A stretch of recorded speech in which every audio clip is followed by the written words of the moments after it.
what's going on inside. Think about this. A comprehensive eye exam can be an early detector of serious health problems like high blood pressure, heart disease, stroke, and diabetes. Shouldn't you see your eye doctor yearly? Go to thinkaboutyoureyes.com to learn more and for a list of local eye doctors. It could help save more than your vision.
Timmy, man, I'm popping with good vibes because the PIC TV network is on Roku with free channels.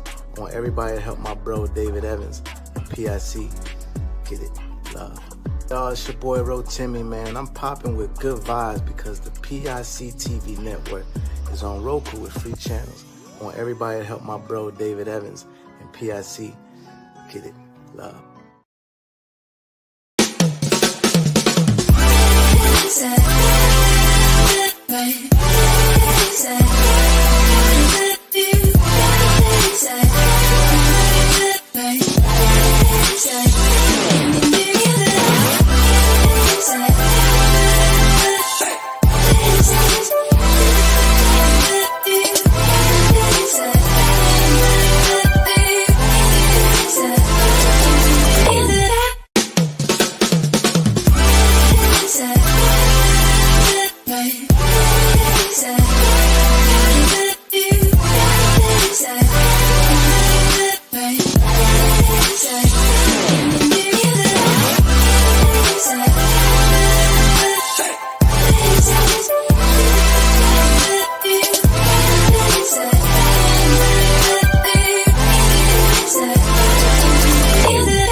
Hey everybody, this is David Evans from Washington, D.C., the nation's capital. Listen, there's so many people been waiting for the Prison Freedom Show to pop back on.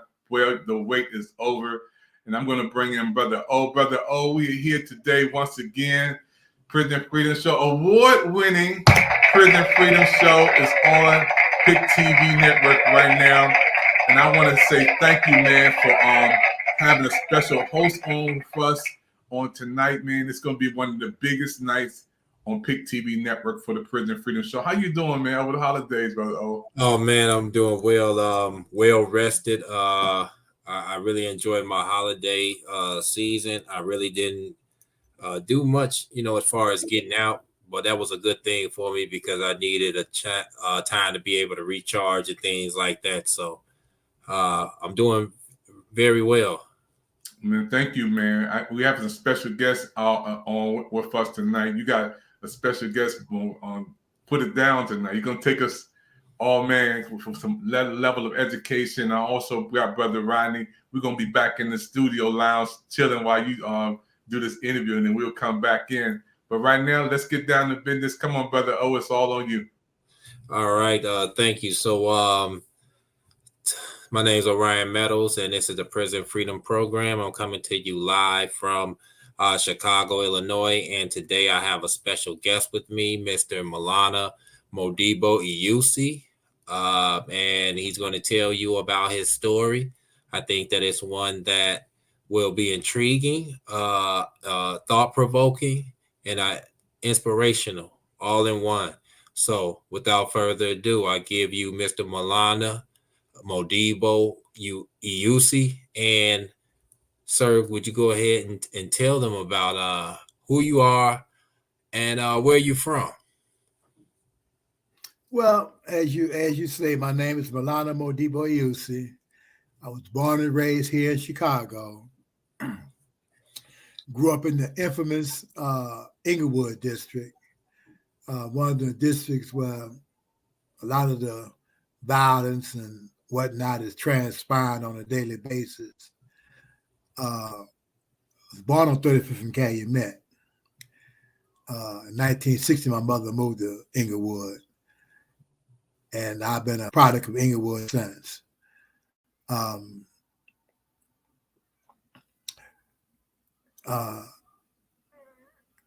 Grew up in the ghetto community in Chicago, poor, and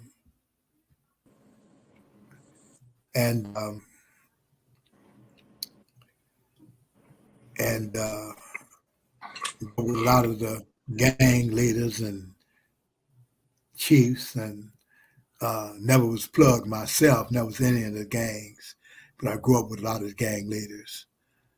Went to school with them, slept with them, ate with them, fought with them, but was never plugged myself.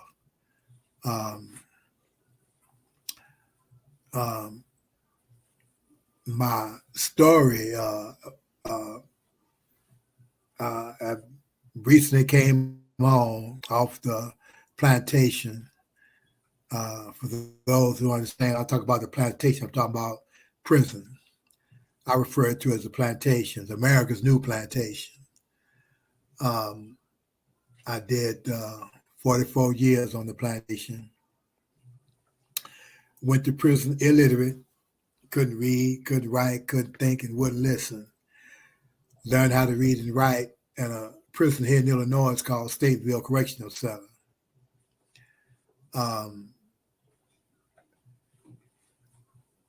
But the truly sad thing about me learning how to read and write, I didn't know that I was illiterate.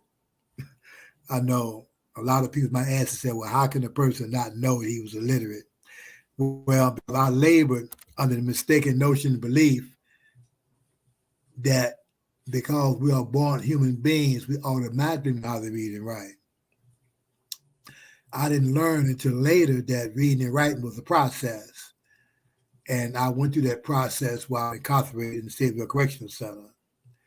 But when I tell you that I did not know I couldn't read and write, I'm being honest with you, because I thought because I was born a human being, I was able to, that I know how to read and write. So I vividly recall when I was made aware of the fact that I was illiterate. A Muslim brother by the name of Thomas Cooper, his Muslim name was Brother Bay. And he asked me, could I read and write? And I told him, yes, I could read and write. And I was being honest with the brother because I actually thought I could read and write. And so he asked me to read something, and I called myself reading it. He asked me to write something. I called myself writing it. And the brother put to my ear and me the N-word. Told me, he said, nigga, you can't read. And, you know, in my neighborhood, the N-word and you know, fighting. But because I respected the brother, I listened to what he had to say. And so when he told me that I couldn't read and write, and he asked me to read what I call myself writing, and I couldn't even read that. And so him and the other Muslim brother took it personally that I couldn't read and write because I had a reputation for fighting the correctional officers. And so the brother, each one of the brothers put a lesson plan together for me. And each one of them taught me different things. One taught me English, one taught me how to write, one taught me math, one taught me, they taught me some everything.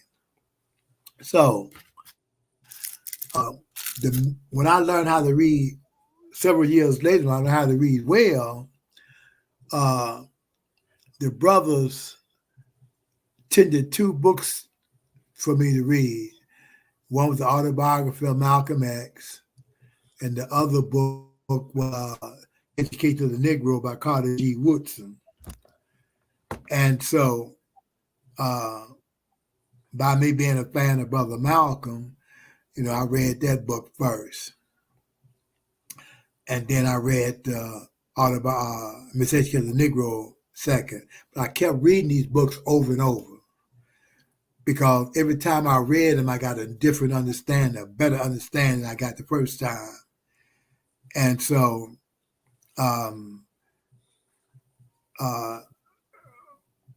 what I did in Carter G. Woodson's book, he tells us that the great philosophers of the past conceded a long time ago that we have 2 kinds of education. That education was given to us, and that education we give ourselves. Brother Woodson said that the education we give ourselves is more nourishing to our minds than the education which is given to us. Well, that didn't make a lot of sense to me initially, the 2 kinds of education. But as I continue to read and grow and expand my knowledge and my understanding, then it made a lot of sense to me. But so as I slowly educated myself with the help of these brothers, I read a lot of books. I read what I call Holloway House books, fiction books, Iceberg, Slim Dog, The Death, Mercy, Execution. So these books helped my interest, my attention. They was provocative, And so I learned how to spell, I enhanced my vocabulary. And the brothers taught me that we have 3 types of vocabularies: the reading, writing, and speaking vocabularies. And that made a lot of sense to me years later. Right. So as I began to grow and expand, as I transitioned, as I slowly was calling back from the grave, what happened in 1987, they had a riot in a prison here in Illinois called Pontiac. What year? Wait. What year was that? What year? July the 22nd, 1980. July the 22nd, 1978. They had a riot here in Pontiac, a prison in Pontiac here with 3 guards. 7 guards was hit, 4 lived and 3 died. And so they locked the joint down for several years. And during the lockdown, I was sent out as one of the people to be dealt with. So I stayed locked down from July the 22nd, 1978 to August 8, 1982. On May the 25th, 1982, I was transferred to a prison here in Illinois called the Menard Correctional Center, which is in the southern part of Illinois, close to St. Louis. And so I stayed in Menard from May the 25th, 1982 to August 8, 1980. Stayed in Menard from May the 25th, 1982 until August 8, 1982. On August 8, 1982, they told me to pack my property. I'm being transferred. So I asked them whether I'm being transferred to. They told me they couldn't tell me. So I refused to come out the cell. So they got suited and booted, coming in, drugged me out the cell, took me to an airport in southern Illinois. And because of me acting a fool, fighting the police, kicking and biting and whatever, the 2 pilots told them they couldn't put me on the plane behaving the way I was behaving because the plane was too small and I crashed the plane. So I laid on the tarmac for about 2 hours. And the doctors came from a nod. They pounced on me, pulled my pants down, shot me with something. When I came to 2 days later, I was in federal prison in Leavenworth, Kansas, United States Penitentiary, Leavenworth. And so I did last of my sentence in the Federal Bureau of Prisons. Initially, when they put me transferred me to the Federal Bureau of Prisons, I thought they did me a disservice. But after a while, I realized they had really done me a favor. And the reason I say that, because had I stayed in the Illinois Department of Correction, I'd still be locked up because I had a 60 to 90 year sentence. And so to get me into the Bureau of Prison, they kind of realized I was a gang leader, gang member. I was a gang leader in the Black Gangster Rifles and the L. Rookins, and never been plugged in my life. So anyway, they kept me locked up for about 40, 50 days. Captain Smith, I asked to write the counselor in Menard. He'll tell you I'm not a gang member, not a gang leader. So he did. He wrote him, got a letter back, called me down to his office, showed me the letter he got back, told me to go pack my stuff up and let me on the compound. As soon as I get to the compound, I called my trial attorney and begged him to get me back into the system at IDOC. He told me, he said, look, give it 6 months.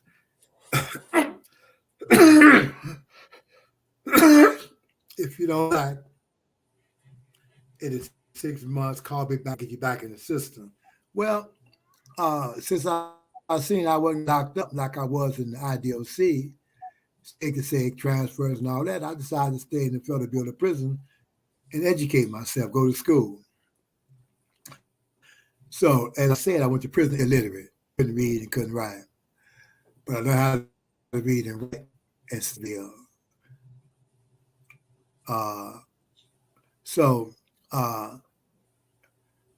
In 1980, December 82, I took a GED test, passed the GED test. February 83, I got the results back, I passed the test. In May of 83, I enrolled in the Kansas City, Kansas Community College program. In July of 1985, I got my first college degree. I got an associate degree in liberal arts. So I continued to go to school. I also enrolled in the vocational training program in cabinet making. So I'm going to college, going to vocational school at the same time.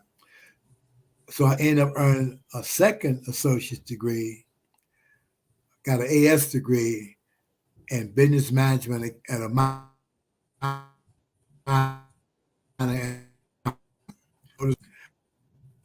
I got a third degree. I got a bachelor's degree with a double major, business management, accounting, lauding. Graduated with honors college. I was on the dean's list and never got off until I graduated, got my bachelor's degree. And so I'm working, going to vocational, also tutoring and teaching other prisoners, helping them prepare for their GED, helping them prepare for their associate's degrees. And I end up academic and vocational. I accomplished a lot. I got my overhead crane operating license. I was licensed by the state of Pennsylvania as a pest control applicator. I got my journeyman certification as a cabinet maker, HVAC tech. I completed an HVAC program. All right. So when you say HVAC, for those that don't know what HVAC is, heating, ventilation, air conditioning, refrigeration. All right. And academically and vocational, I accomplished a lot. I got out of everything I accomplished academic and vocational, what I'm most proud of is that I got my national certification in teaching literacy, teaching other people how to read and write. I maintain that certification to this day. since I've been home. All right, we just we'll get to that. We don't want to fast forward too much. This is the Prison Freedom Program, live from Washington, D.C., from Chicago, live from Washington, D.C. to Chicago. I'm Orion Meadows, and I am with my special guest today, Mr. Lana Modibo Iusi. And we're going to go to a commercial break, and then we're going to come back. So thank you all for joining us, and return back just so that you can continue to hear this very intriguing and inspiring story from my colleague, Mr. Iusi.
Hey, what's up, y'all? Sid the Entertainer. I want y'all to check out Pick TV Network. That's right, Pick TV Network. They got 60 free channels on Roku. This is dope. They also started the brand new Coaching World channel at $9.89. So if you are a content provider, you are a young business with an opportunity to build a platform where you can have your own show, do some programming, check out Pick TV Network on Roku. They got over 60 free channels for you to check out and also grow a business. Go and see them now. See the content. See what they have to do. Learn something. Check them out. All right? Pick TV Network. That's what I'm talking about.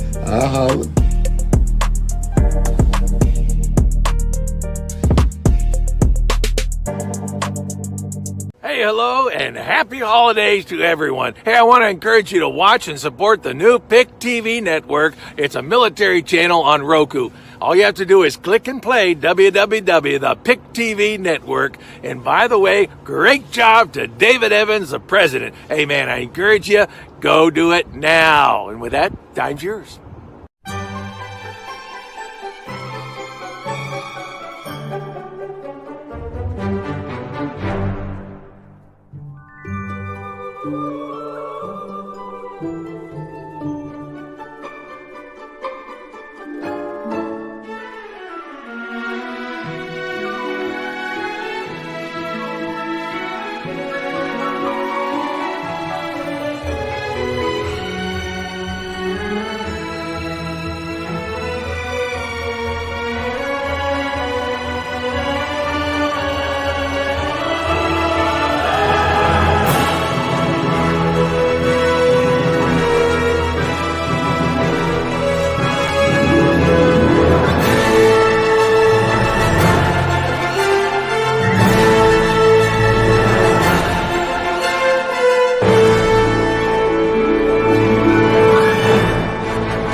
Dr. Evans here back again from the Prison Freedom Channel and show on. Brother O, before we bring our guests back up, man, I am so proud of you. Man, you've brought on so many people, Benny and others who've been on the network who showcased what they are doing outside of the four walls from prison to freedom. I want to thank you, man, because this has to be one of the top shows of the year. My brother had 44 years. Now he's coming back, getting on his feet, has his degrees. Man, I'm so proud of him, man. It's just amazing, you know. So I'm going to get it back to you, man. And I know Brother Freeman wants to come and say something, man. Brother Freeman, man, when you hear about our brother today doing so many wonderful things, man, I'm so honored, man, when I see him coming out. His life story should be a movie. You know what I'm saying? And maybe because you're the DC Motown of the music department, man, maybe you could get him on. But man, I mean, how did you get him on, Brother O? This brother's he has a life story, man. Well, actually, he like you said, he got out of prison like in 2020. So what happened? Excuse me, pardon me, guys. So what happened was I had just recently gotten out last year, and I met him through Professor Benny Lee.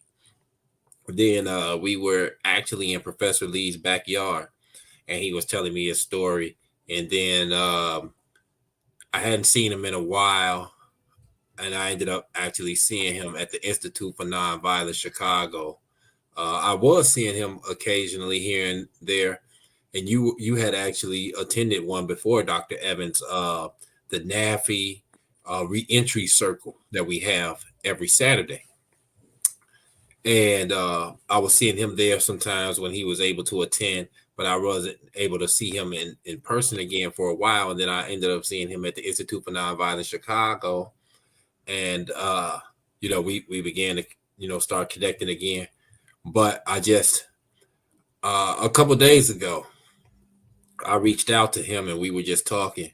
And then he was just, telling me about certain things that were going on. I felt like it was just important to have him come here on the Prison Freedom Program and tell him about his story. And as I said, there are some more things that we want to talk about, touch bases on. But I wanted him to talk about when he first went in, being illiterate. Because a lot of us here, and this is what I realized when I went to prison, I didn't know, I had heard of people being illiterate, but I didn't know anyone who was illiterate. I may have been around people who were illiterate, because now that I know, people have a good way of masking it. And in his case, he didn't even consider himself as being illiterate.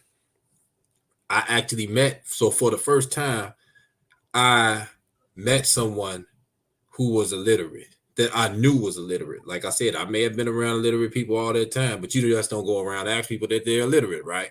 So from my own experience, I may have been in prison maybe 6 months.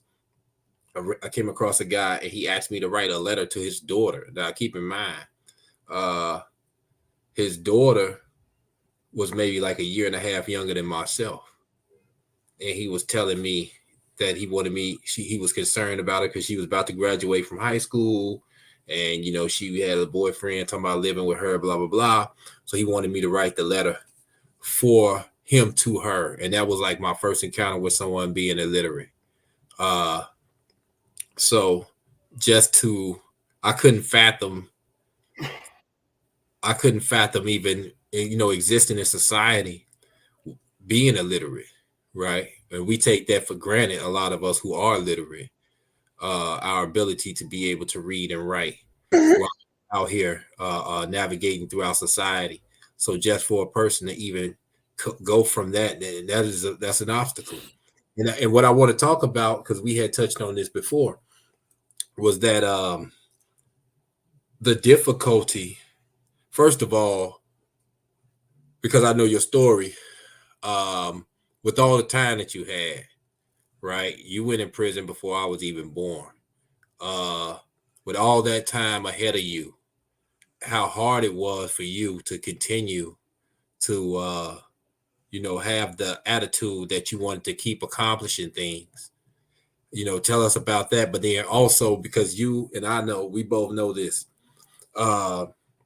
besides the administration, the staff in there antagonizing you, your own peers, meaning the people who are incarcerated, how was that for you having your own peers that were around you who were saying discouraging things about you having a positive attitude towards attaining your education.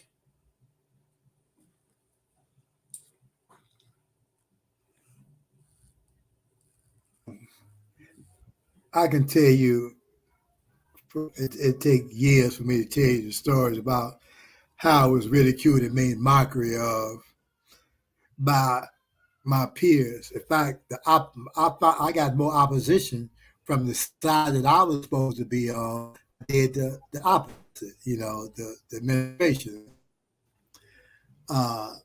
They made mockery of me, telling me that I was wasting my time going to school, getting a white man education, that I was trying, I'm getting college degrees, that I'll never be able to lose, that don't nobody care nothing about a guy getting a college degree in prison and what. And that deterred me and discouraged me. In fact, the criticism and the mockery just egged me on. Excuse me. And so, but at the same time that I was educating myself and rid myself of my enormous ignorance, I was also helping other prisoners, because the brothers that taught me how to read and write, they freely gave me the gift of literacy. And they asked me to just take what they gave me and pass it on. So that's what I was doing, educating myself, rid myself of my enormous ignorance, and at the same time, passing on the gift of literacy that they freely gave me. I ran into a lot of brothers on the plantation, like I was initially, that was illiterate or functional illiterate. And so I shared my story with them, and I told them what the brothers told me, that ain't nothing wrong with being ignorant, ain't nothing wrong with being uneducated, ain't nothing wrong with being illiterate. What's wrong with being illiterate? What's wrong with being uneducated? What's wrong with being ignorant is not doing nothing about it. And so they understood that. And so they quit masking, hide their illiteracy or their functional illiteracy, because they knew that I was going to work with them and I wasn't going to criticize them and make mockery of them, And so I helped a lot of brothers on the plantation learn how to read and write. I helped a lot of brothers earn their GEDs and college degrees once I was able to share my experience with them. And but the truly sad thing, and I think about this all the time, that how did I make it? My is not knowing how to read and write. But in my neighborhood, we had an old saying that you don't need no education to make money. And so that's how I roll. Like I say, I didn't know I was illiterate. So, my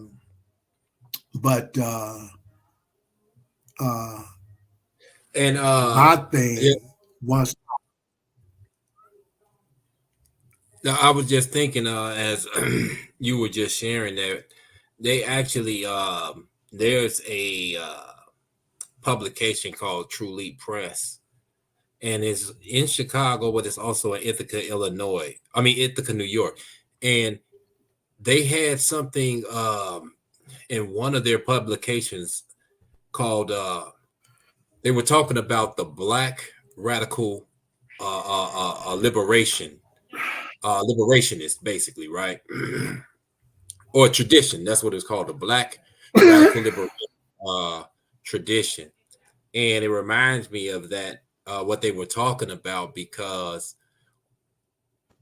and it's actually pertinent to even the title of this program, Prison Freedom, because just like during the times when people were on the plantation, you had those who ended up obtaining their freedom, and then they ended up going back or finding ways to be able to try to help others who were enslaved, right? And so in that sense, that's what you were doing, because we know that being when you incarcerated and then you have been indoctrinated into a certain type of way of life, then now you are in bondage. And a lot of our people are in bondage way before they end up even in the Department of Corrections. And so what you do is you help to liberate them. As Malcolm X said, it travel broadens the mind. And so you were able to take them out, allow them to travel beyond the confines of where they were in bondage by educating them. And so you, in this sense, you were kind of like carrying on what they had called in the True Leap Press publication, the Black Radical Liberation tradition. And they had named some of the people you were talking about, George Jackson and so forth. Well, I discovered that, I met a lot of brothers on the plantation that they wanted to learn how to read and write. Like a lot of us gang leaders, shot callers, but they was afraid to let people know that they could read and write.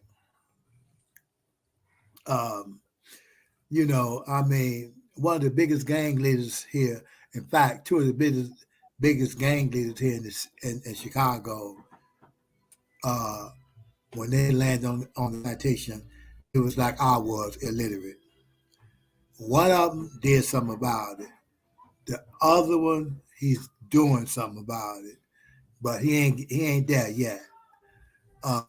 And I tutored the one I'm talking about on several occasions. Every time we was in the joint together, I tutored them. But I figured that if I can accomplish all the things I accomplished academically and vocationally, that and coming from where I came from, that a person that had an advantage on me that could read and write, he can excel. And so I would always use my story to inspire and motivate the brothers that was willing to listen and my lead. And they academically they accomplished a lot. Several of the brothers, in fact, there's one brother named Benjamin Brown. He's working on his PhD now. Excuse me. So, each one teach one. That's the story. That's how I roll. And I think that it's important that for those of us that who are literate, to teach those or to share our experience with those brothers that who are illiterate or functional illiterate.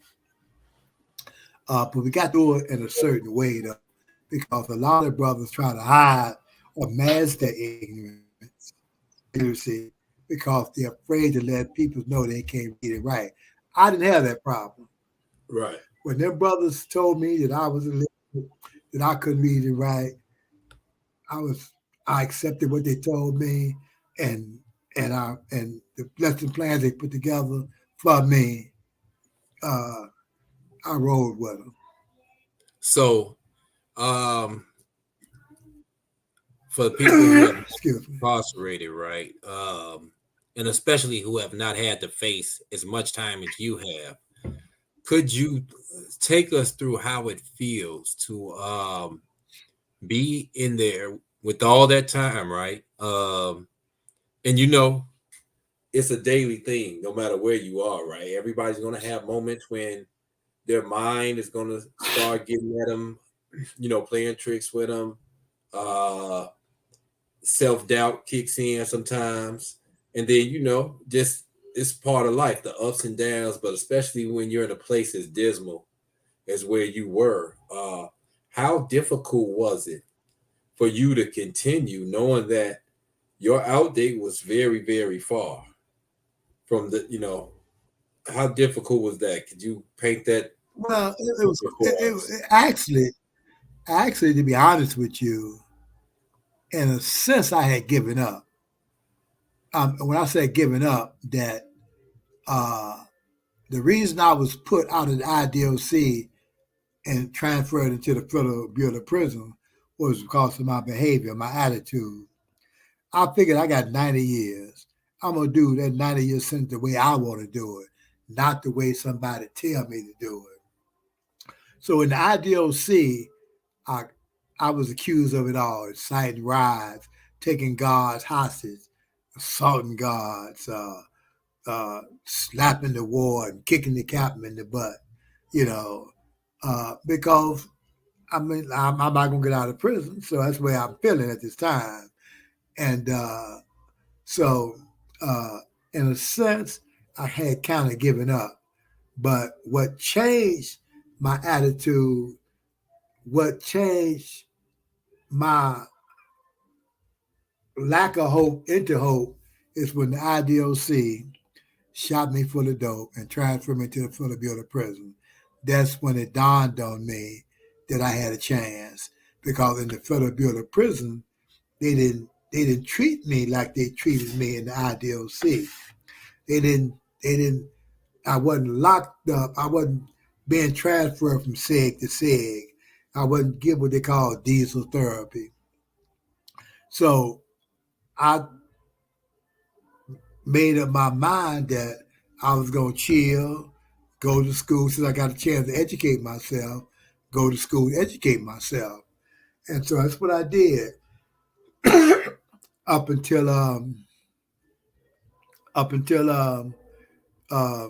had bumped heads. I was still kind of rebellious when I got in the Federal Bureau of Prison, because I ended up going to both Supermax prisons and Federal Bureau of Prison. Marion, Illinois is here, and the Supermax prison in Florence, Colorado. I did 3 years in Marion, and I did 15 years in the Supermax prison in Florence, Colorado. And when I went to the Supermax prison in Florence, Colorado, was attempted murder of a federal correctional officer.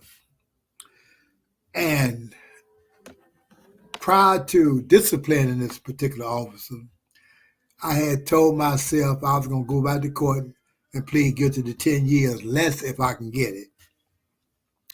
But when I dodged the bullet, so to speak, when they didn't indict me, when the U.S. attorney recommended that whatever they was going to do to me, they had to do it administratively, that's when I decided I was going to chill and go home. So,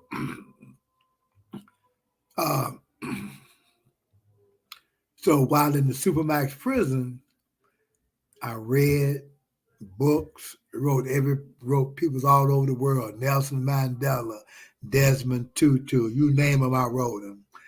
And so when I was released from the Supermax prison to other federal correctional, other institutions, United States penitentiaries, the first thing I did when I got to the institutions, I worked in the education department, tutoring, teaching other prisoners, because that's what I prepared myself to do, to give back. It wasn't, for me, it wasn't at all that difficult to make that transition, because, I done met some brothers in the IDOC who didn't really help me really get myself together. They helped me see myself in perspective. They helped me see myself in relationship with other men in the world. Excuse me. So, I slowly crawled back from the grave. Once I crawled back from the grave, I took my great leap forward.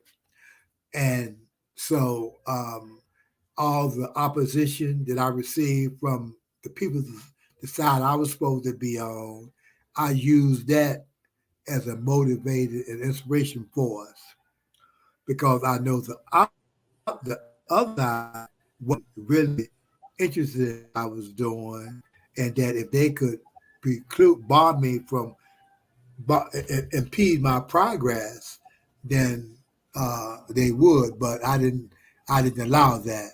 See, I didn't, even though once I dodged the bullet, didn't get indicted, I decided at that point I was going home. So I started compelling myself to accept all the bigotry and racism that they heaped at me. And so, and believe me, in this Federal Supermax prison, the racism and the bigotry is thick. You had guards and lieutenants there that would put shackles on, handcuff you, and bring you out the cell and put the smack down on you, simply because you was a brother, right? Because you was black. And but everyone, pardon me. So I just wanted everybody to know that they're watching the Prison Freedom program right here on the PIC TV network. My name is Orion Meadows, and I am with my special guest for today, Maulana Modibo Iusi. He had a 90-year sentence. He served 44 years. And so what we're going to do is we're going to go to a commercial break soon. But what I want to, I definitely want to continue talking about your transformation, right? Because, I understand like some of the things that you're talking about and some of the circumstances that you were under. But I want to go to this commercial break first, and then we'll talk about the transition, right? That moment when you had that shift as far as your attitude was concerned and what you were going to do. But then also we're going to come back and we're going to have words from Dr. Evans and Brother Rodney Freeman. And then we want to bring them up to speed with what you're doing right now. So we're going to go to this commercial break, everybody. Come back. I'm Orion Meadows. This is the Prison Freedom Program right here on the PIC TV network. Yes, you can achieve a college education right here in your own community. Harcum College's ACE program at the Deliverance Evangelistic Church offers associate degree programs that can help you land a good job and improve your quality of life. I like Harcum and Debbie because I can continue my education. The teachers are great. The atmosphere is great. It's all possible through iLead and Harcum. Call now or check out our Facebook page at Harcum College at Deliverance Evangelistic Church. They say your eyes are the windows to the soul. They're also the windows to your health because they let eye doctors see what's going on inside. Think about this.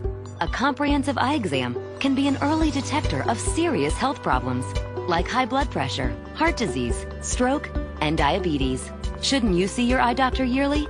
Go to thinkaboutyoureyes.com to learn more and for a list of local eye doctors.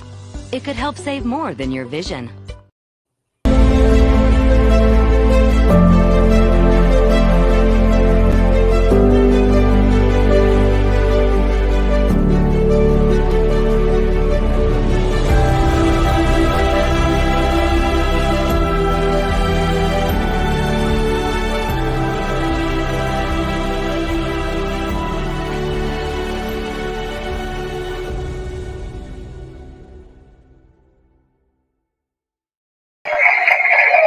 Hello, America. We're watching the Prison Freedom Channel from Washington, D.C. to Ohio. Brother O, again, we have one of the greatest shows on, man. I want you to know, man, you got an award, man. The Prison Freedom Channel, man, is an award-winning show. Y'all see that out there? This is the #1 award-winning show on PIC TV Network. And it's all because of this dude right here from Chicago. This is his award for doing so many great shows with Big Benny on, brothers like we have on now, the gangster from Jerusalem. But this one, 90 years sentence, and to come back from being not able to read to getting degrees to helping people, man. This is amazing, Brother O, and I want to thank you, man. And I know Brother Freeman wants to say something too, man, before we close out this segment. We got about another 15 minutes. But, man, I want to applaud you. You know, one of the best shows we ever had. One of the best shows we ever had. And this is amazing. Okay, yeah. So thank you, Dr. Evans. I appreciate the recognition. This is what this is about. Because what we want to do is we want to control the narrative. You know, there are a lot of stigmas and stereotypes and all types of images depicting the prison experience and about people who are formerly incarcerated and those that are still presently incarcerated. And a lot of that is exaggerated. It's greatly embellished. And also what we want to do, though, is we want to inspire people. We want to inspire people who are in prison, you know, to strive towards excellence, regardless, you know, maintain your dignity as a human being, regardless of the circumstances, even though we know that it is very difficult. And that's because that's what they want to do. You know, I tell people this all the time. Prisons, places of bondage are meant to break the human spirit. That's what they are for, whether the person that is in bondage, whether the person actually committed the crime, or whether the person might be a person that's rebelling against an unjust system, such as a Nelson Mandela. When they talk about rehabilitation, right, the concept of rehabilitation is basically breaking you from a certain type of behavior and mindset that they feel is adverse or antagonistic to a particular regime. Now, if you're a criminal, right, if you're a person that's a lawbreaker, then they feel like you are a threat to society. So they want to break your behavior, your mindset, so that you will no longer be a threat to society.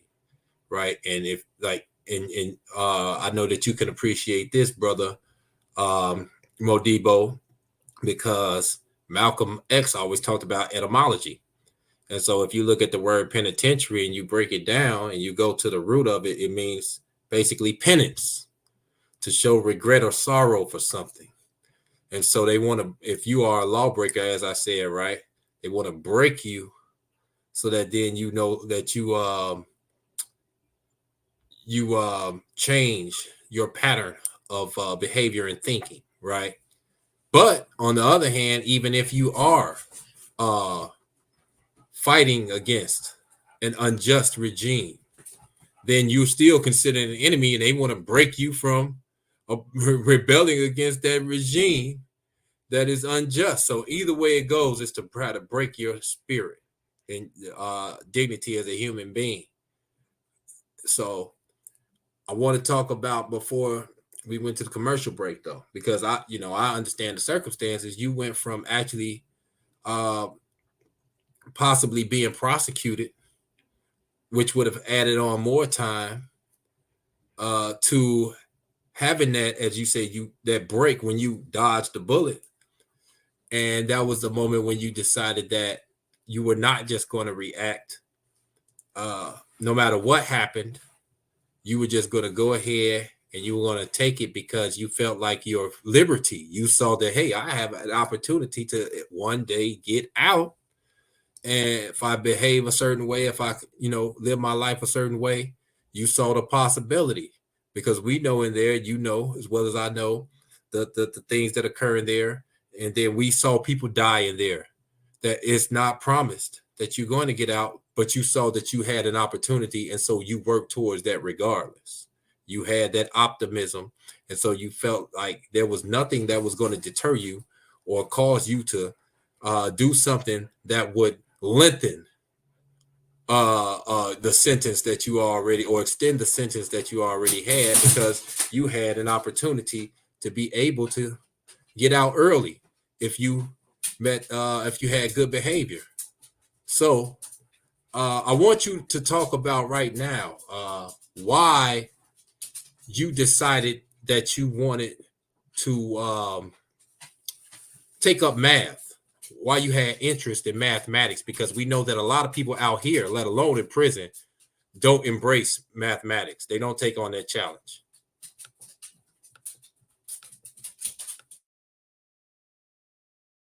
To me to do math, because like I said, when I initially went to college, I had an undeclared major, and my concentration was in psychology and sociology. My econ, macro and microeconomics teacher happened to ask me one day, Simone, what you gonna do with a psych and social degree? And so I thought about it for a week. I said nothing. And I told him nothing. He said, well, why don't you think about changing your major? So I said, well, what do you suggest? He said, no, I'm gonna let you decide that. And so I religiously watched Oprah Winfrey. And Oprah Winfrey talked about how when she first got in the game, she was letting other people sign her checks, and how her accountant was keeping books for her and themselves, and how they was trimming, how they taking it off.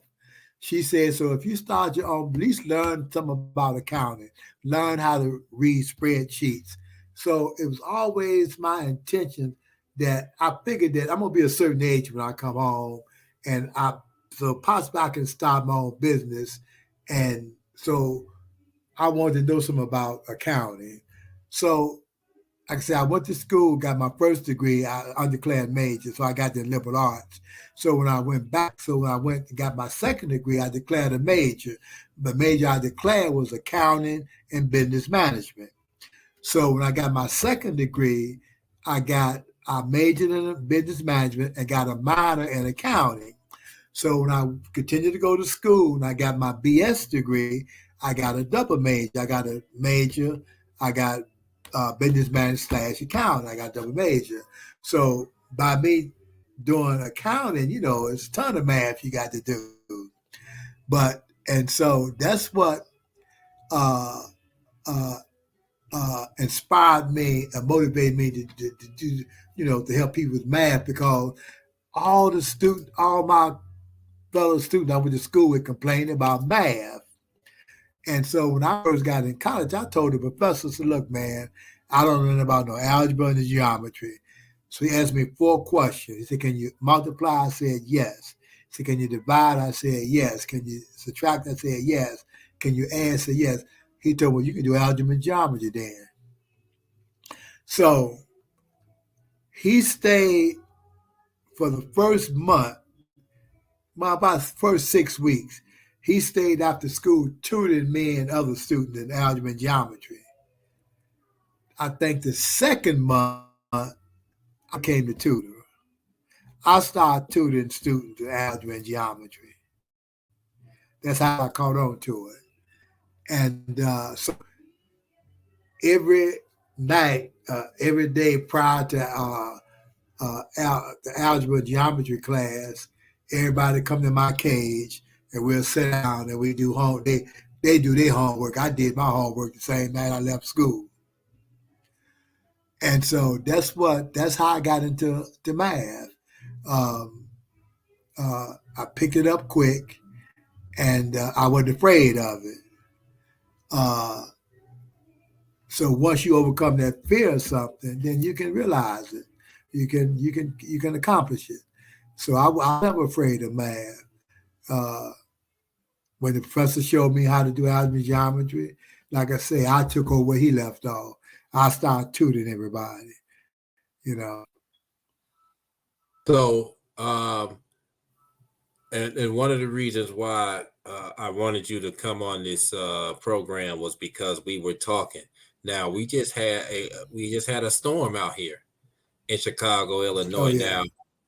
Now, you're 75 years old right now, and you shovel snow for like 8 hours, right? No, 14. Okay, so he shovels snow. Listen, everybody, the man's 75. He shovels snow for 14 hours. The reason why he does that is because right now he doesn't have any full-time employment, and he has several degrees, right? Another thing, too, that I want to commend you for is the fact that he volunteers his services as a math teacher at the church, St. Leonard's Ministries. Well, Now, actually, it's not a church.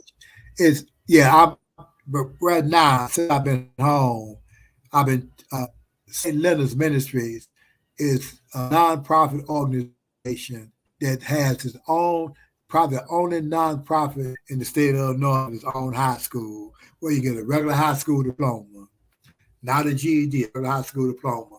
Take the test, get into high school, 14 weeks. If you final, midterm, final, homework, and you graduate. We just had a big graduation week before last. So I tutor what is called core math for St. Leonard's Ministries, and I do it as a volunteer. Now, I had jobs since I've been home. Right. But my point. So they do background checks on them. Right. That's what I'm saying. That's my point.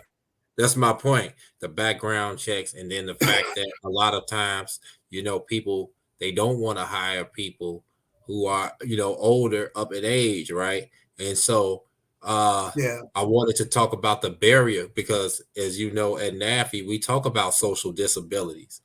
And so you are actually, even though you are qualified, and then you are being punished, one, because you are formerly incarcerated, and secondly, because of your age, even though you are able to perform a lot of these duties, these responsibilities.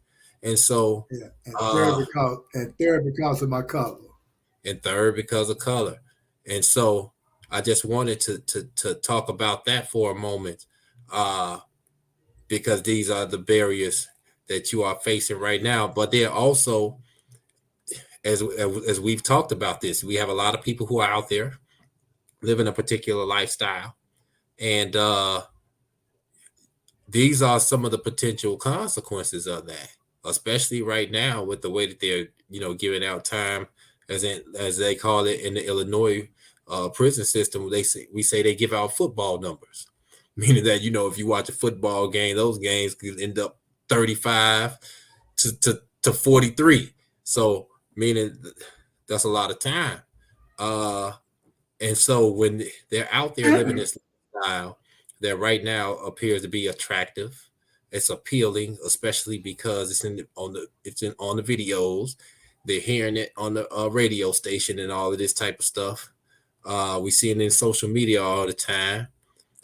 What they are doing is, and here's a phrase they used to use, they're throwing rocks at the penitentiary. And when you get in that courtroom, they give you all of that time, then this is what you are possibly facing. And you and I both know that a lot of people don't have the mental fortitude to be able to deal with those conditions in there. We see them self-harm and all sorts of things to themselves, and they don't make it out. But then even if you are fortunate to make it out after all of the things that you have to experience, that you're subjected to, health, right? Some people don't make it for health reasons. If they don't get hurt by the officers there or by another inmate, you just might not make it, right? Because it's not the most healthy place for you to be. And so if you do finally make it past all of those things, where you're able to have your mental faculties intact, you physically, you're all right, right? Here's a situation where this man served 44 years, and now people are looking at him and saying, well, you're a convict and you're too old, right? And so this is just something this is something for people to think about, though. We want our brother. You have done wonderful things. You've accomplished all of this, and you are, you volunteering your services because you're doing this for free. And you should actually be, compensated for the work that you're doing. But the situation as it stands right now is that you're being punished like triple times now because you already paid your debt. and I'm going to bring on Brother Freeman and Dr. Evans in a moment, but I want to just say this. When they give that much time out to us, and believe me, I know, because when I began, even I had a 45-year sentence. I wasn't supposed to get out till 2042. Their plan is to break us, break our spirit, but then also when they give you that much time, they don't expect you to make it out. They don't expect us to make it through all that time. Oh, definitely not, because when I got sentenced, the prosecutor asked the judge to sentence me to 500 to 1,000 years. He said because he wanted my sentence to reflect to the parole board that I never be released from the plantation. But the judge took the position he wasn't going to send me to no 1,000 years. He going to give me 90, that I couldn't do neither one of them. Right. That was the position. That's what he said. Right. And see, that's what they don't expect us to do all of that. They don't expect us to make it. But not only have you made it out, right? You faced the difficulties that you had to face since you've come home with rejection and so forth. But tell them what you just did at college. Well, since I got a 4th degree, I graduated May 1st of this year from Kennedy King College with an associate applied science degree in HVAC, heating, air conditioning, and refrigeration. And I graduated with honor. So what I'm planning on doing, if I can find the finance to start my own HVAC business,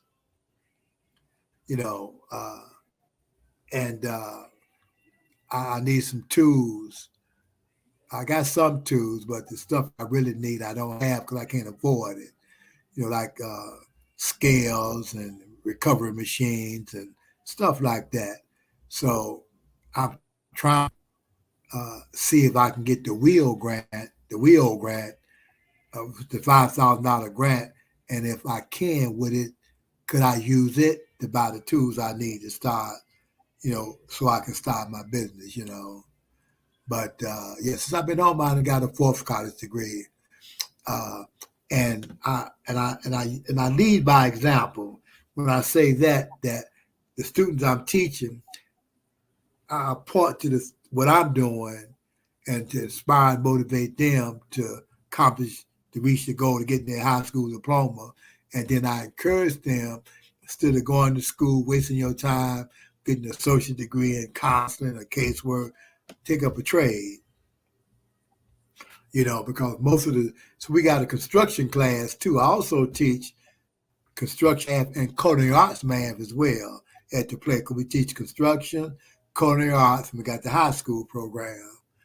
And so I encourage them to take up a trade, because if you take that trade up when you leave here, your minimum is $20 an hour. That's the minimum make, And so, so just like I said, it's all part of my giving back. I prepare myself to come home to give back. And so that's what I'm doing. And what you are also teaching is you teaching them how to be self-sufficient, right? Right. Because these are tools that they can always use no matter what. This is not going to go away. Right. Construction, culinary arts, things like that. And then math. Math is a universal language. You could go somewhere and not even be able to speak. You could go somewhere where someone may speak Spanish, French, all these other languages, right? You guys can't even hold a conversation, but math is a universal language. So once you write that on the board, all of you are going to understand that. And that's what a lot of people don't think about when you talk about math. It doesn't matter what language you speak. You could put people from 10 different countries in the same room, and they'll be able to understand the math, what's on that board when you're talking about math. So that's very important. So I want to commend you for that. The fact that you are doing all of this, and then they're not even paying you for this.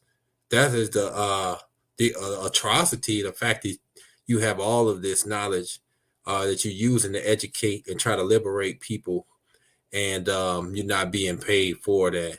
And you definitely need to be compensated for your work. So I'm going to bring on, I'm going to allow Dr. Evans and Brother Freeman to speak if you guys have anything that you would like to say about our special guest today.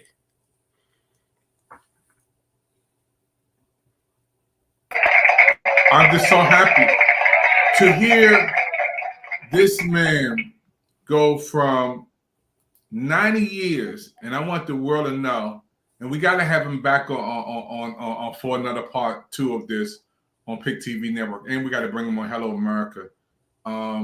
Your story is amazing. To have 90 years, first of all, and to come from 90 years to serve 44 years, had 90 years. That's over a lifetime, folks. He's 75 years old now. He served most of his life in prison, 44 years, and could not read. Let's stop right there. He could not read. Now, this man has 4 degrees. 4 degrees at 75 years old. I'm so proud again of you on our network. This is history for us, Pick TV Network. I want to thank again the award-winning show that we have on now, the Prison Freedom Show. That you can see that. That's why this show is the #1 show in America on our network. That's why this is the #1 show, the Pick TV Network Prison Freedom Show, is because of shows just like this, you know. And I'm so proud, man. I'm so proud. And when you come to DC, steaks on me, man. I don't know whatever you want to eat. I'm gonna feed you till you can't eat no more. I know you don't want a Chicago pizza, but you know we're gonna feed you over here. And I want brother Freeman. His man has like a Motown music studio. I've been over his house. He's also award-winning. He's worked with our music Pick TV Network music director. And but Freeman, I know you full, man. I know this your first time on here and hearing my brother on and math. He got something I can't. I don't know about those fractions and algebra and all that stuff. He got me on that one. Brother Freeman, how do you feel when you see our brother, man, come from going to prison, could not read, 90 years to 44 years, coming out, 4 degrees at 75? How do you feel, Brother Freeman, when you hear him, man? Well, I tell you, man, I'm intrigued as well as amazed about this. Just listening to this, man, it's inspiring. I have to tell you that, Brother Uzi. It's inspiring because I'm hearing a lot of stuff. You know, when you keep making reference.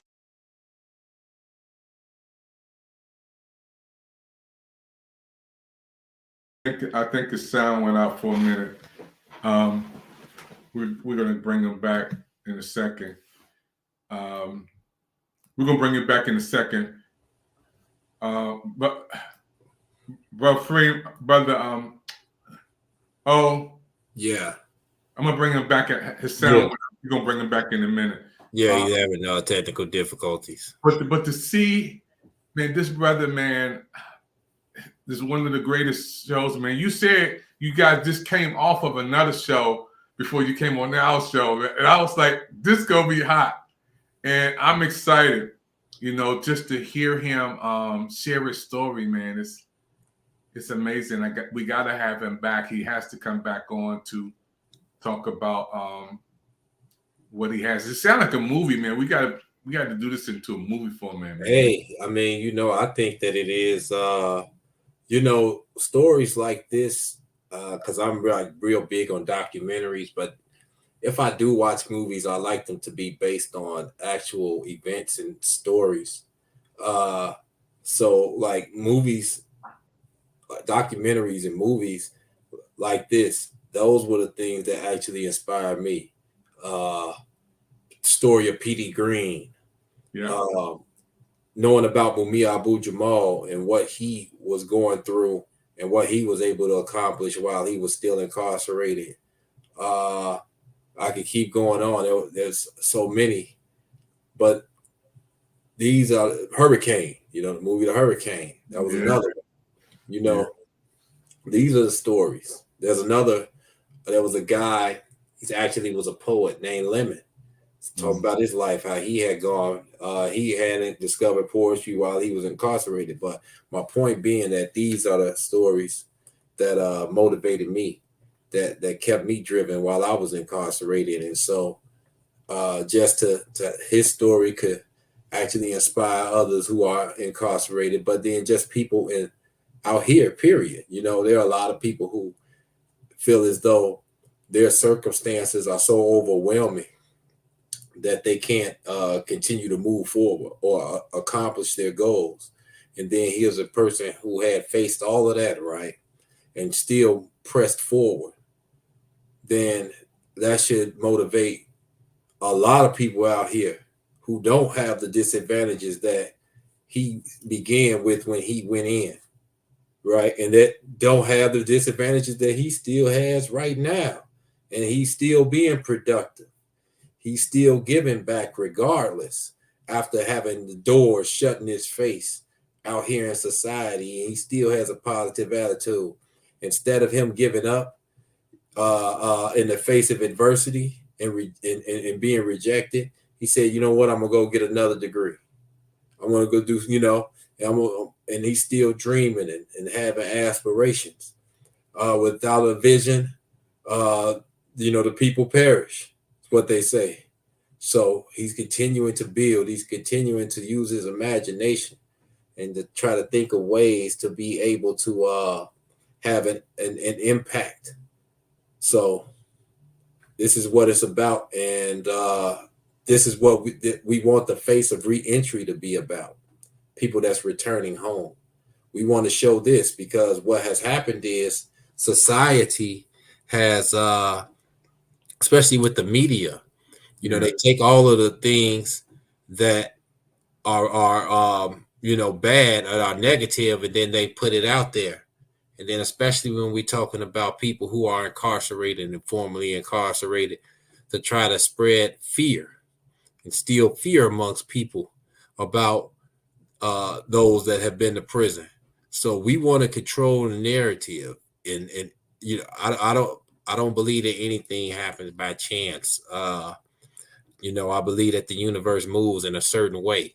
And even before you and I met, Dr. Evans, I had told Professor Lee that one of the things that I eventually would like to do was be able to have more of an impact with social media and with the news and so forth, journalism, and even the entertainment industry, because we began to be able to control and shape the narrative instead of allowing other people to do so. Just to hear you talk, man, and you told me this was going to be a big show. The Prison Freedom Show, an award-winning show. I can't stop saying it's his #1 show on our network. With Benny and others who've been on. And this show is about inspiration and information, encouragement, motivation. I want to ask Brother E, what would the younger version tell the older version today? Because there's some young cats looking at you who gangbanging, who's out there, and mother saying, come listen to this man. They may not ever listen to me. But what would the young version would tell the old version today of you? Or let's say you in the room with 100, 200, 400 young brothers, all out there doing crazy stuff. What would you tell those brothers in that room? These are teenagers doing what you did or doing worse things today. What would you tell them today in 2023? Well, first of all, I would try to impress on them that what they doing is not a rite of passage. They laboring up under the mistaken notion and belief that all this madness, especially here in the city of Chicago, that whatever they're doing is a rite of passage, right? And that what they're really doing is devastating our community.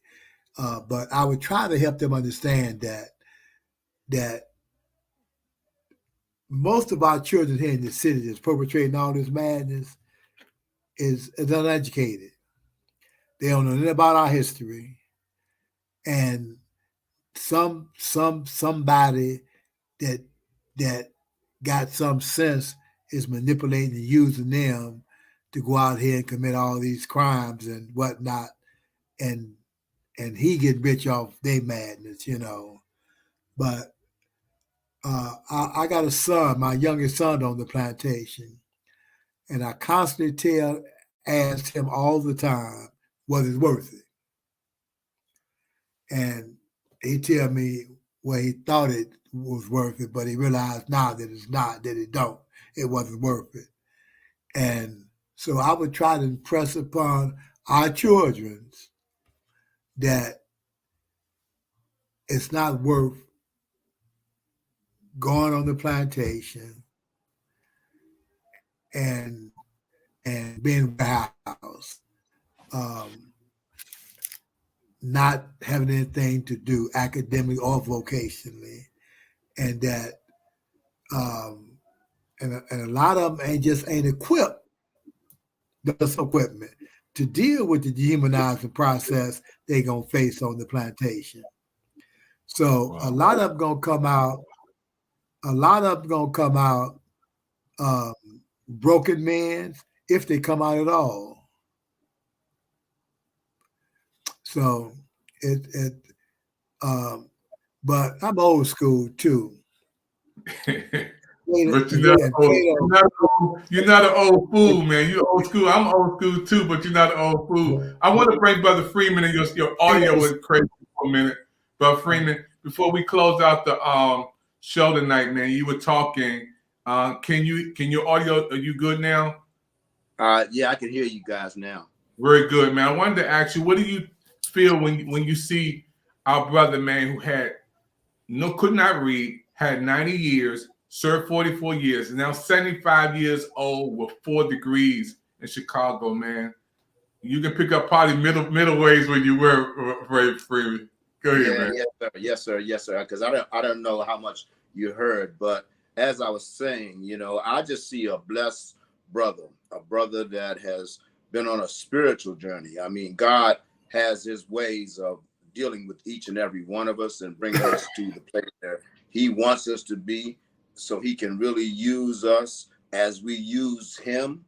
And, you know, knowing that, I can hear all the things that the brother was talking about, even particular words, as Brother Ed Edwards said something about etymologics. When you talk about plantation, the word plantation, that goes all the way back. And when we use that now in modern history, you know, we make reference to jail or prison. And prison starts in your mind, you know, and that's why this show is so important, because once we free our minds, we're moving towards freedom.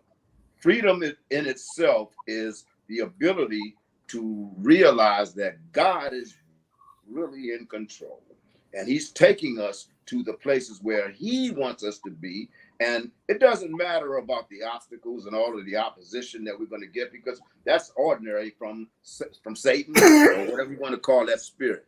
But I'm just encouraging the brother Uzi, and I don't think he needs much encouragement, because on his journey, from what I've heard, you know, God has already shown him what he has to do, and he's continually doing it.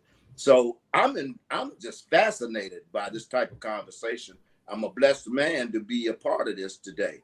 And I just have to say, you know, keep on moving, brother. Congratulations, man, on your 4th degree. You know, congratulations, Dr. Thank you, my brother. For moving this brother forward, and having Brother Edwards, you know, commentating and bringing on these kind of things. And now I'm really, really interested in this particular programming and ministry, because the brother Uzi, you've got a ministry that's ahead of you. We ain't worried about what society calls monetary compensation, because the compensation that you're going to receive is so much more spiritual, and you already have it, because you know within yourself that, you know, God has been moving, man, and he's allowing you to get these degrees and add this stuff up, man. You know, it's exciting, man. I don't know what else to say. Man, I'm excited. You know, I want to help Brother Uzi to get those whatever he needs. You know, that we can help him to achieve whatever he needs to get what he was talking about. We got some connections here in Washington, D.C. We're gonna show this over and over and send this clip to some people too. Before we close out today, Brother O, you did it again, man. I mean, one of the greatest shows we ever had, man. I knew it was going to be good, but I didn't know it was going to be great. This was a great show, man. And I want to thank you. Called me about 3 hours ago, saying I got a show tonight. Yeah.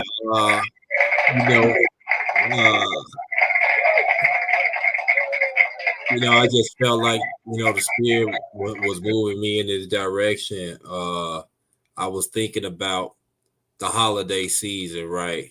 And I had seen some things on social media, people that were posting, and I had already, like I said, I'm not a religious person, but I'm a spiritual person. I truly believe that there is an energy, that there's a force that exists out there, or everywhere, not even out there, period, that is ubiquitous.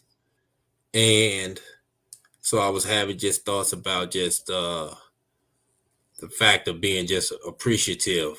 And I had kind of like what's the word that they kind of like use in Buddhism? Anyway, I was in the present moment, right? And so I was just thinking about being appreciative of the things that I had and being in the present moment right now. Not thinking about things that I didn't have or things like that, but just the things that I had right now, yesterday. And so then I had seen a post when people were talking about basically they didn't feel the holiday cheer and things like that. And a lot of people get caught up in that. Because of the commercialization of what the holiday is supposed to be about. And they have all this imagery and all this, and it's nice to be happy and be full of cheer, but the true, essence of these type of days, these moments, is to just be appreciative and have gratitude for the things that are, and not looking at the things that are not, and so it's so easy for us to compare ourselves to what other people seem to have, right? Because we'll see people smiling, having a good time and all this type of stuff, the movies and the commercials, and it's nice if you feel that way, but that shouldn't be something that validates your existence in the present, right? But just to appreciate these times that you had, the holiday season should be a time that you are able to just sit back, relax, and enjoy the people and the moments that you do have in your life, not to be sitting here thinking about what you don't have and being depressed because your life is lacking this, or it doesn't measure up to what seems to be the life of someone else, because we see that what is seen on the surface or projected on the surface isn't always what it appears to be anyway. Right? So that's why I wanted to bring this out, bring this brother out right now today, because I felt like it was pertinent to us being in this holiday season, because he is a person that's lost a lot of things. He's experienced a lot of hardships, and yet he moved forward, and then he's still being he's still giving, even in the face of rejection, of people rejecting him and not accepting and embracing him. He still chooses to give. So he is exemplary right now of what we call the holiday spirit right now. 75 years old, doing great things. I'm excited. Pick TV Network, Prison Freedom Show, folks. You're watching it. Special presentation. Scan that QR code. Get your phone. I want to thank Brother Rodney Freeman for coming on. This is my right-hand man when it comes to our music studio. We're going to bring him on the second set. Brother E, you got to come back again, man. You stole the hearts of America tonight, man. You know, you was awesome. Yeah. It's beautiful to hear your story, man. Your story is amazing. And we want to thank you for just coming on tonight. Brother O, I'm just excited, man, for just having him on. Brother Freeman, this is your first time on, man, on Prison Freedom Show with us, man. I know, man, you was lighting up like a Christmas tree, man, when he was talking, bro. Yes, sir. Yes, sir. Yes, sir. I know you're going to tell everybody about it, man.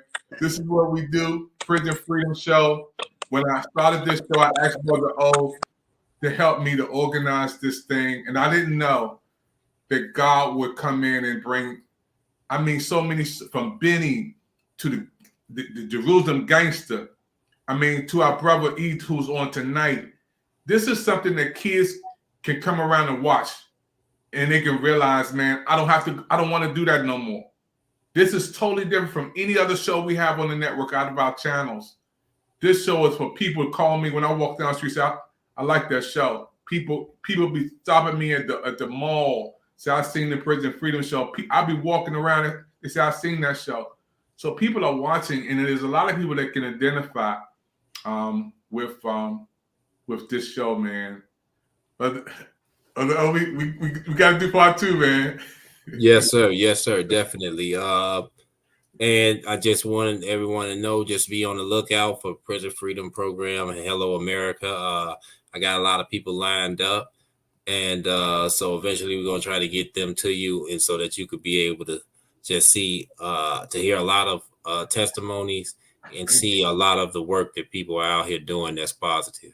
Hey, don't sleep on that point. We got a poet showcase coming up too. All the poets.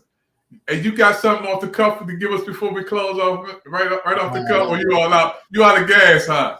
Yeah, I got one. I'll say an old one. And it's entitled Blood and Ink. I want the ink that drips from my pen to be like blood, the blood of a martyr. For martyrs spark revolution. Revolution means change. I want to help change the perception of the millions of my brethren in chains. Show the world the humanity existing within us all. If I could write the story of my life in blood, I'd write it in an old forgotten tongue like Aramaic, not on papyrus, but on blue lines of white loose leaf sheets. All the words past the margins. All the words past the margins. All the words past the margins. To emblemize the boundlessness of the life force, vibrating at the very core of the cosmos, emanating in our hearts as the fiery spark, impelling us toward the attainment of spiritual truth and liberty, actualized in space-time when the mind becomes a participant with the divine in the creative act. For there is life in the word, like there is life in the blood. For the blood speaks volumes. Yes, the blood speaks volumes.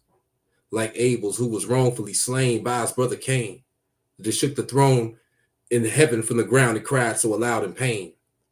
And I want the words that's transcribed from the very ink of my pen to do the same. I want the ink that drips from my pen to be like blood, the blood of a martyr. For martyrs spark revolution. Revolution means change. And Lord knows that change is what these brothers need, locked up behind these walls, shackled up by these chains.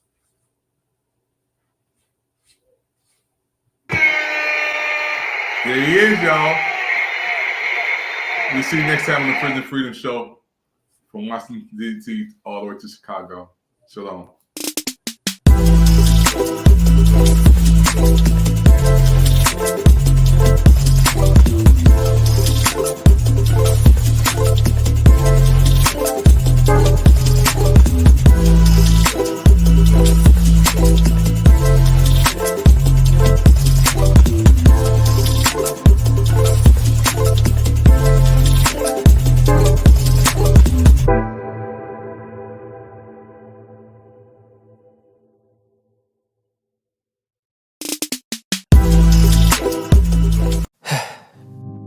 We've all been hurt at some point, even abandoned. Many of us have done the hurting ourselves. We get to the point where we don't trust anyone, nor do we feel worthy of being loved by anyone. Then there's that one person who just doesn't give up on loving you. Their love is unconditional. Their love stays long enough for you to heal. And then they promise to never leave. That's love you can count on. God's love. Count on me. Don't be worried.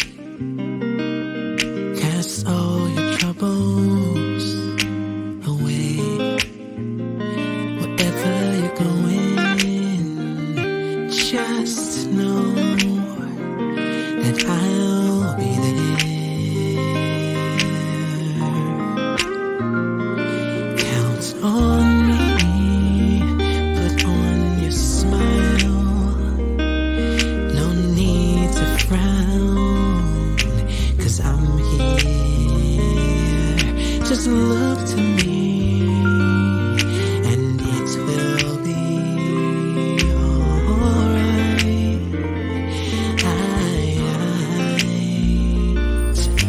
Just take a breath and look around, 'cause I have never ever let you down.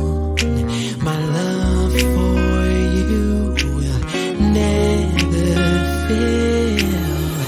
I'll be here forever. Count on me. Put on your smile. No need to frown, 'cause I'm here. Just look to me, and it will be alright. Alright. Just take a breath. And look around. I have never ever let you down. My love for you will never fail. I'll be here forever. Yeah. You can count on me.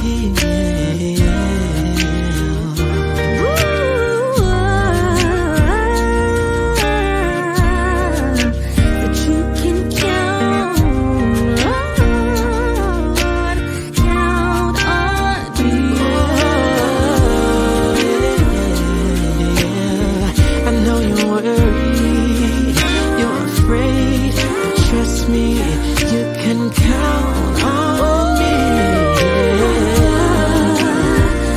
Said I'll always be there, I'll never leave you. I know the others have failed, but I will be right there for you. Just take a breath and look around. I'll never let you down. Never let you down. And I never will.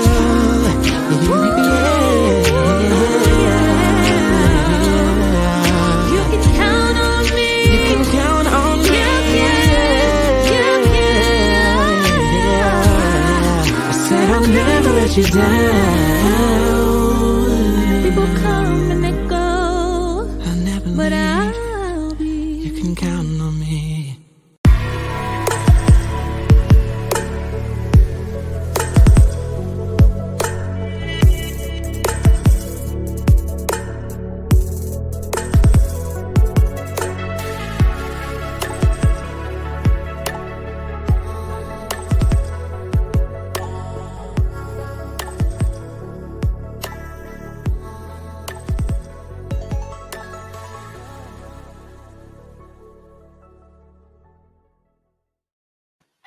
Everybody, you made it to another show, the end of another show on the Pick TV network. Listen, Happy New Year. 2023 is your year to be on Pick TV. Yet 2023 is Pick TV Network time to reach you, and you, especially you, to bring you on our network. We got some brand new shows, brand new programs, and we can't wait for you to be a part of what we're doing on Pick TV.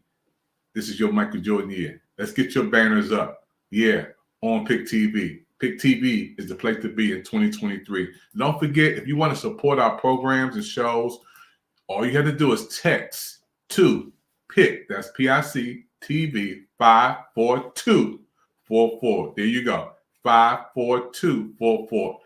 Pick TV, text us. We'll get back with you. See how you can come on our shows and programs.